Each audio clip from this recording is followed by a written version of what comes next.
All right. Welcome to the first ever Dashes College Football Top 10 Countdown. I'm hoping to bring this to you guys every Sunday. Now that we've got college football back, let's hope we have a lot better season this year than we did last year. Due to the pandemic, we had a lot of shortened schedules. Some people didn't play, some did. So I'm hoping that this year will be a lot different. I hope we'll get to see full schedules of teams playing this year. So again, before we get started today, I just want to say we lost a legend in college football today, former Florida State head coach Bobby Bowden. So could we just give a moment of silence and say for Bobby Bowden? All right, thank you. So we're gonna get started. Man, college football is back, folks. From here on out until February, college football is here. I'm very excited, and I'm about to give you my first ever top 10. This is, again, I'm no sports writer. This is just a fan. So feel free to put your comments in there. Feel free to, add your comments in your commentary. If you agree, if you disagree, that makes it even better. That helps this helps this get going. So one more thing before we go. Tomorrow at 5 o'clock Central, we will be having a drawing for this Amazon card, $50 Amazon card. Go out, sign up to a Dash of Life YouTube channel, and subscribe. You could be in the drawing tomorrow at 5 o'clock for that $50 gift card to Amazon. So excited to see where that's going. Also got some great announcements this week coming this Friday to the Dash of Life YouTube channel and to my Facebook page. Less Than Greater Than's premiere video. I'll be putting that out Friday thanks to them.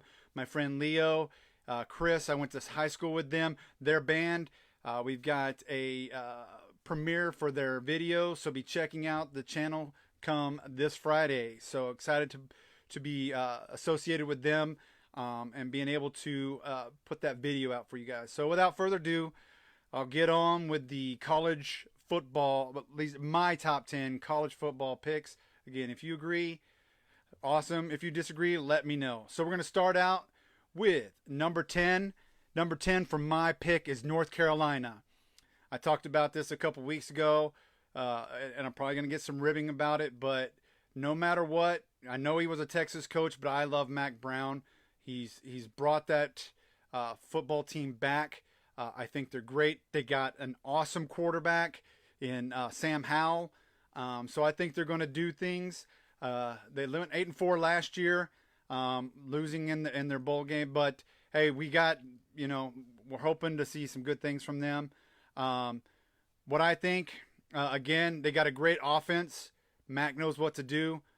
So their two toughest games that I foresee, obviously October 9th is Florida State, and then October 30th, Notre Dame. And if they make it to the championship game, the ACC championship game, more than likely going to be facing Clemson. So they've got to get through those three teams. But that's where I'm starting at number 10. I like North Carolina. I think they got a good shot. And if, Clemson stumbles anywhere along the road between now and the championship game, you could be looking at North Carolina in the top 4. That's my pick. So we'll move on. Going on to number 9, I've got Cincinnati. Head coach Luke Fickell did great last year. I know there was some arguments for them being in the top 4, and because they went undefeated, with the whole pandemic thing and what was going on there. You saw some arguments back and forth for, whether they were the best team in Ohio. It's here. If you feel for Cincinnati, I was pulling for them, but they had a great season. Their only loss coming in the Peach Bowl to Georgia. So hey, I like the look of them. They got a good quarterback in Desmond Ridder, and I see him being possibly in the Heisman talk. So that's my opinion. For them, their toughest games coming up, I foresee September 18th, Indiana, and then we're looking at Notre Dame on October 2nd. Mark your calendar, folks. September 11th, October 2nd, and October 9th are going to be some of the best and biggest games in college football. You're going to be seeing a lot of big games on those days. So mark your calendars for that. But like I said, I like Cincinnati. I like the way they run that offense, and I foresee a lot of good things out of them. I think they go undefeated again in the AAC, and they take it all the way. They're going to be talking again about them crashing the top four for the championship. So we'll see. I'm excited about watching Cincinnati and seeing where they go. Number 8, I got Oregon, the Ducks, Mario Cristobal. Not a great record last year, 4-3, but they were part of the Pac-12. They had a shortened record. They went 4-3, but from what I watched of them, seeing that they had a really good offense and their defense was pretty stout too. They did lose some games, but overall, I foresee them being still in the top 10. Talking about this, they've got a really important game come September 11th with Ohio State. That's going to be one to talk about, folks. You got Ohio State and Oregon playing September 11th. That's going to decide both of their seasons right there. I have to believe that's going to decide the season for both of them. And then again, I'm a fan of Washington, so I think their other hardest game for them will be November 6th with Washington. So that's going to be fun. I don't get to see a whole lot of the West Coast games because I'm old and I get to go to bed early. But I do like Oregon. I've always, other than the big old OU kick side, or the onside kick from years ago, I've always liked Oregon, and I think they got a shot to be in the top 10 all season long. Number 7, Iowa State.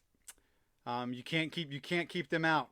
Man, Matt Campbell has done a great job with Iowa State, bringing them up, bringing them good recruits, being now in the national title hunt picture. They're talking about Iowa State, and it's good to see that out of that team. They used to be, it was a guaranteed win. It's for the most of the time, but I like seeing Iowa State with Matt Campbell. He's a great coach, passionate.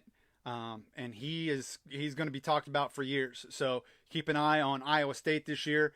You got Brock Purdy coming back, and probably my favorite running back in the entire of college football, and Breece Hall. Man, that kid is phenomenal. He's a great running back. Keep your eyes on him. We'll be talking about him here in a little bit, but he's one to watch. Their fate is in their hands, so to speak. Well, most everybody's team, their fate's in their hands, but they've got probably one of the easiest routes to the top 4 this year, in my opinion, with just 2 games that they've got to really look out for, and that's Iowa. They always play each other tough, and Oklahoma. On November 20th, they play Oklahoma at Oklahoma, so it'll be a fun game to watch. Iowa State has to watch out, though. They're always that one team that likes to stumble right out the gate. Their first games are always, minuscule, but they somehow find a way to lose that. So I don't think they do that this year. I think they're going to come out strong, and you're going to be seeing a probably undefeated Iowa State and an undefeated Oklahoma on November 20th. That's my opinion. Next up, we got number 6, Texas A&M. Jimbo Fisher, the coach, man, they did great last year. They're only one loss coming to the national championship team of Alabama. What can we say about Texas A&M? They're a team to watch this year, guys. They could be the sleeper in the SEC. They could sneak up on Alabama, and they could sneak up on Georgia. So I wouldn't. It's going to be a great season for them. They again only have 2 games that I really foresee giving them trouble, and that's Alabama on October 9th and on November 27th, LSU. That's the only 2 games I see them where they have to really come with their A game. For the rest of the time, I think they're there, and I really like Texas A&M. I like what they bring, and I love that they have a great running back in Isaiah Spiller. Another one like Breece Hall, he can run it. He can run it right down your throat. So be watching him. Coming up to number 5, I had to wrestle with 4 and 5. And one being that, I'm trying not to be a homer, but I am going to have to be, because of the amount of football that this team played last year. I didn't get to see a whole lot of them, and I'm not a huge fan, but you do have to bring them in. They did make it to the championship finals, and they did lose to Alabama. So you got to bring in Ohio State. My only question about them is pretty much their entire offense is gone. The only thing that I see that they brought back was Master Teague, the third, another great running back. But you can't ever count out Ohio State. They're always surprising on offense. They've always got a good offense. And whether my dislike for them or not, I think they're still a great football team. And you got to admit that they're always going to be in the talks of the top 10 and even in the top 4. So with that being said, I see their 2 games like we talked about earlier.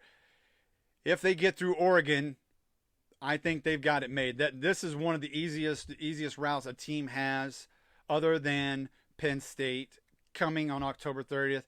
I used to think Michigan was a threat to them, but it's becoming where Ohio State just has dominated Michigan year after year after year after year, and I don't see Michigan being a threat anytime soon with Jim Harbaugh as the coach. And that's my opinion. That's Dash's opinion, but I don't foresee Jim Harbaugh ever beating Ohio State. Unfortunately, we won't know what last year was because the game got canceled. But again, I wrestled with 5 and 4, and that gets me to my top 4, and that brings me to Oklahoma. Oklahoma has got, you name it, they've got it this year. I think they've got the offense, and I love the way that defense that jumped on scene last year. Grinch has really got them going. So it's going to be fun to watch them. However, Oklahoma always seems to overlook certain teams. So I think for them to be at the national championship in the games this year, they cannot overlook anybody whatsoever. And with the news of them moving to the SEC in a couple of years, it's going to make their target even bigger. So games to watch out for Oklahoma this year. Always Kansas State. They got on October 2nd, they got Kansas State. October 9th, Texas. Always a tough game. These two are going to be leaving soon, so they're going to be playing it out hard. And then I foresee, a tough game with Iowa State. Like I said, I do think Oklahoma and Iowa State, when they play, they're both going to be undefeated on that November 20th date. So that's going to be a fun game to watch. That's going to be having national championship, talk about that game. And I could foresee that being ESPN's destination for game day. Call me crazy, but mark it down right now, folks. November 20th, ESPN game day is here in Norman for that game. I guarantee it. Then they got November 27th, they got Okie State. And the reason I put this on there, normally I wouldn't even consider Okie State a big game. Yes, it's Bedlam. But this year, I think there's going to be some hard feelings in this game. So I foresee this game being tough. And it is in Oklahoma State. It is in Stillwater this year. So anything can happen up in Stillwater. So some of the things that I like about OU, obviously, you got a great quarterback in Spencer Rattler. He got benched during the Texas game for a little bit last year. They pulled him back. He's it's what he needed. Maybe he turned his game around. They brought him back out, and he played lights out from then on. So I'm very excited about Spencer Rattler. He's the talk of the Heisman, list as possible. But I'm really excited to see what he can do. Did he change everything, and is he going to get the jitters out? We'll see.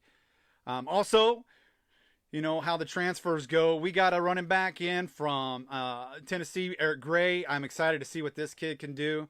I watched some spring. Man, he looks great.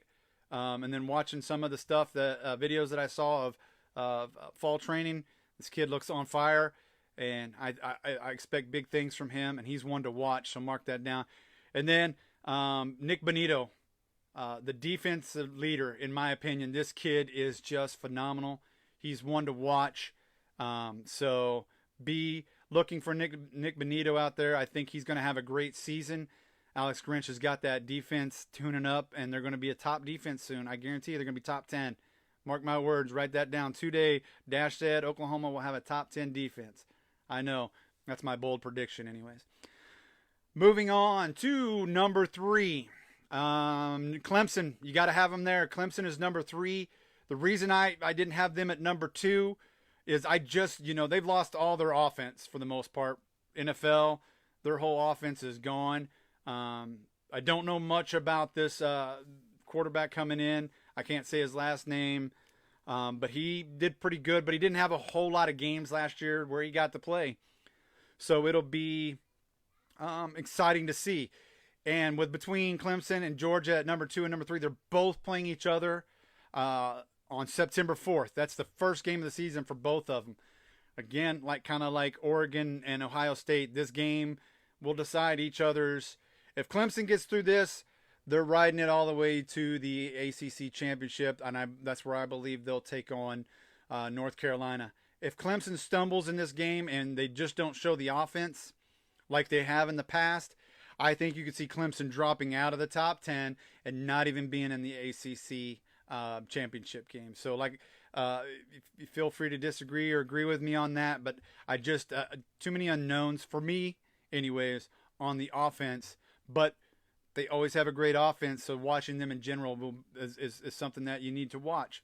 Again, like I said, Georgia, September 4th is a game that you need to keep your eye on. That's going to be a great one. And then October 30th, they take on Florida State. That's another tough game. And then, like I said, with North Carolina being in the ACC championship game. Number 2, I bring it up, Georgia, Kirby Smart, 8-2 last year. You got JT Daniels at the quarterback position. He's I'm excited to see him play. I am a Georgia, being relatives from Alabama and Georgia, I'm always watching them. So I kind of like Georgia. Been a fan for them of years.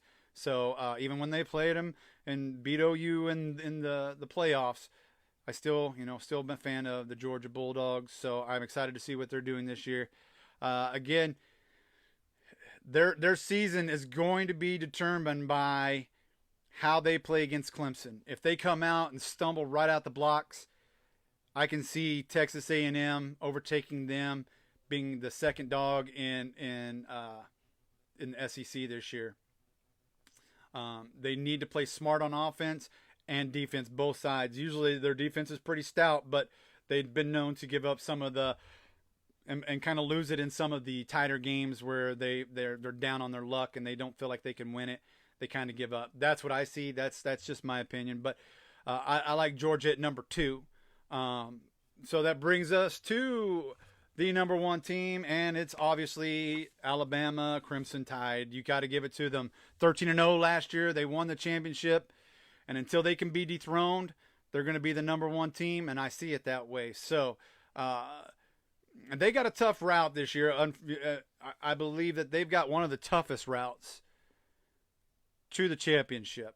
Yes, they do play a few of the teams that are cupcakes, but they have a pretty rough schedule this year. And they got to play the University of Miami, Florida, on September 4th, so that's one to watch. They got to play Florida September 18th, A&M on October 9th, and then, of course, the Iron Bowl. Even when Auburn's having a crappy year, Auburn can sneak up on Alabama and beat them. So they have one of the toughest routes this year, and so I'll be excited to see if they can run that gauntlet. They've got a great team. I don't know much about this new quarterback, but I'm excited to see some Alabama football, and that's where I think my top 10. If you agree, give me a thumbs up. If you disagree, let me know why you disagree. If you have something different, I'd like to hear what your top 10 is. But that's just my initial top 10. I just wanted to get that out there. We're getting ready to go over the Heisman Watch. Here's who I see in my top 3. Feel free to agree or disagree. My Heisman watch, number 1, I have Spencer Rattler. And yes, I know it's a OU homer, but right now he's the talk of the town, and it's his to lose. It really is his to lose. He's the number 1 favorite in every thing that I've read. So it is. It's his to lose this year, and as long as he has a great year, they get through unscathed all the way up into the Big 12 championship. I think it's his. Number 2, I got Sam Howell from North Carolina. Again, I like this kid. I watched a few games of his last year. I just, man, he's got a great arm, and he is definitely NFL and Sunday bound. So I like him at number 2. And then number 3, I got Breece Hall of Iowa State. That's my top 3 for the Heisman. This kid, Breece, is just a monster at running back. I love watching him. He can take it. He took it to OU last year, and he took it to every team in the Big 12. He's going to have a great season. Brock Purdy is, great quarterback, and he's smart. But I think Breece Hall is the better player on Iowa State. If you agree, let me know. If I left somebody out, I know they usually have about top 10 things like that. I'm trying not to give you a full blown top 10 because we'd be here all day. But that's my top 3 for the Heisman watch. My top 2 for the hot seat, college coaches that are facing whether they're going to be fired or whether they're going to retire or whether they're going to quit, whatever you name, or they move on. Here's my top 2 for the hot seat. Obviously, Jim Harbaugh at Michigan. If he does not beat the Sparties at Michigan State and he does not beat the Buckeyes this year, he's gone. That's just my opinion, but I think he's done at Michigan. I think he's gone. I think he's out of there. He's got to be able to beat Michigan State and Ohio State. And if he doesn't do it, I see Jim Harbaugh gone. And then my other one for this year, Scott Frost from Nebraska. Unfortunately, he's gone into a train wreck of a team. Nebraska used to be one of the most biggest powerhouses out there, and now they're just a dime a dozen. And I think they thought Scott Frost could be the second coming of Tom Osborne, but he ain't doing it. I know he did great down there at UCF, but total different territory, total different players, total different territory. And playing Oklahoma this season, they're going to already have, and then running through that Big Ten. I see a really bad season for Nebraska, and I see I see him being gone right at the end of the season. He doesn't stick around to even beginning of the season. That's my prediction. So that's my 2 in the hot seat. Do you have any more? Is there any ones that you can think of that you would put in the hot seat? Let me know in the comments. Let me know what you think. I always like to hear feedback and things like that. Now we'll get to my dark horse, a team I think that might sneak up and surprise everybody. I like to take a middle of the pack team, but I foresee the Iowa Hawkeyes. Just something about if they can beat Iowa State this year. They have a pretty decent schedule, or not too hard, but I think they can do it. I think they have an offense that can run the table in the Big Ten and go meet up with Ohio State in the Big Ten championship, and I think they can beat them. I really do. I think they have the fortitude, and I think they have the mindset that they can go in, run the table in the Big Ten, and be a talk in the top 4 for the playoffs this year. That's my dark horse. If you agree, if you disagree, please let me know. Throw it down in the comments. Let me know what you think, who you have as a dark horse, and who you like. My final 4, preseason final 4, I have Alabama, Clemson, Oklahoma, and I have Ohio State. So Alabama, Clemson, Ohio State, and Oklahoma in the Final 4, where I have Alabama and Oklahoma in the championship game. But again, I think Alabama may be too tough to overcome. If Spencer can keep his head straight, play through the games, they might have a pretty good chance at beating Alabama. But again, I just think Nick Saban rules college football. He's and not that he's a bad coach. I mean, it's just he's a great college coach. He's smart. He knows how to coach those kids. He's personable. He knows how to win. And I think Alabama wins and they go undefeated again, and it'll be Oklahoma the runner-up this year. So that's my top 10. Each Sunday I'll be bringing you new football stuff, so be tuning in each Sunday, 3 o'clock p.m. It'll be the Dash of Football show. I'll be bringing updates on conferences, updates on the top 10. Unfortunately, my top 10 will be staying this way till the first season, so nothing will change as far as that goes until the first weekend of the season. Then we'll see some changes. But right now, so next Sunday, I'll be bringing you my predictions for the SEC and the ACC. So be tuning in next Sunday at 3 o'clock for that show. I'm excited about college football. If you're excited about college football, let me know about it in the comments. Let me know who your favorite teams are, and give them the shout out that they deserve. I know there's a lot of great teams out there. I love college football, and I'm excited about this season. I'm hoping that we'll get a full 12, 13 game season out of each team. But you never know. Just keep your heads up. Be rooting for them. So let me know in the comments who your favorite college team is. Who do you think is going to win the national championship this year? Who's your favorite coach? Let me know all of that in the comments. Feel free to share this with your friends. I know everybody's got college football friends. Let me know what they think. Let me know what you think in the comments. And I can't wait to see you again next Wednesday. And be looking for more content. Like I said, tomorrow at 5 o'clock Central, there'll be the drawing for the Amazon gift card. Be looking for it. If you are a subscriber, be ready. You could have a chance to win $50 in Amazon money to buy you something nice. Maybe your favorite football team's jersey. You never know. So thank you. Can't wait to see you next Wednesday. Coming up this Wednesday on A Dash of Life, I got Chris Walker. So be tuned in for that. My Wednesday show, A Dash of Life, every Wednesday, 7 p.m. Central. Check it out. Go subscribe to the channel. And in other words, be ready for football. Love you guys. I'll see you next Sunday.